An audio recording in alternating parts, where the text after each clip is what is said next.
Corona ভাইরাসের 2025 সালে এই যে আবার প্রাদুর্ভাব হয়েছে, এটা নিয়ে বিরাট একটা ভয় পাওয়ার কোনো প্রয়োজন নেই। কারণ এটা পূর্ববর্তী ভাইরাসের থেকে এই ভ্যারিয়েন্টটা যে অনেক বেশি ক্ষতিকর এমন কোনো তথ্য কিন্তু নেই। সাধারণ যে সিমটমগুলো আগে ছিল সেগুলোই রয়েছে, ওই সবচেয়ে আলাদা যেটা রয়েছে, যেটা আগে ছিল সেটাই আছে, যে টেস্ট পাওয়া যায় না বা স্মেল পাওয়া যায় না, আর তার সাথে যা ছিল মাসেল পেইন, হেডেক, ইনফ্লুয়েঞ্জা ভাইরাসের আর যা যা সিমটম ছিল সেগুলোই। সহজ কথা এটাই বলার, প্যানিক করবেন না। প্যানিক করলে কিন্তু ইমিউনিটি কমে। আপনি যদি অলরেডি প্রেশার বা সুগারের রুগী হয়ে থাকেন তাহলে প্যানিক করলে স্ট্রেস বাড়বে, সেটা এমনিতেই আপনার পক্ষে আরও বেশি ক্ষতিকর।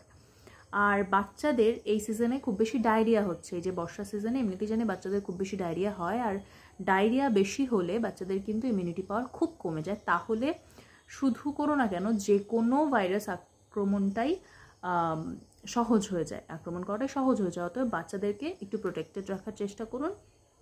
সেম আপনার ক্ষেত্রেও তাই, বয়স্কদের ক্ষেত্রেও তাই। বাইরে থেকে আসলে হাত পা মুখ চোখ ধুয়ে ভালো করে, বাইরের জিনিস যেগুলো নিয়ে এসছি সেগুলো ধুয়ে রোদে শুকিয়ে ঘরে তোলা, যেগুলো আমরা আগে করতাম সেগুলোই, যেটা হয়তো একটু অভ্যেসের বাইরে চলে গেছে সেটা আবার নতুন করে করতে হবে। বারবার হাত ধোয়া, অযথা নাকে মুখে চোখে হাত না দেওয়া, সেই জিনিসটাই।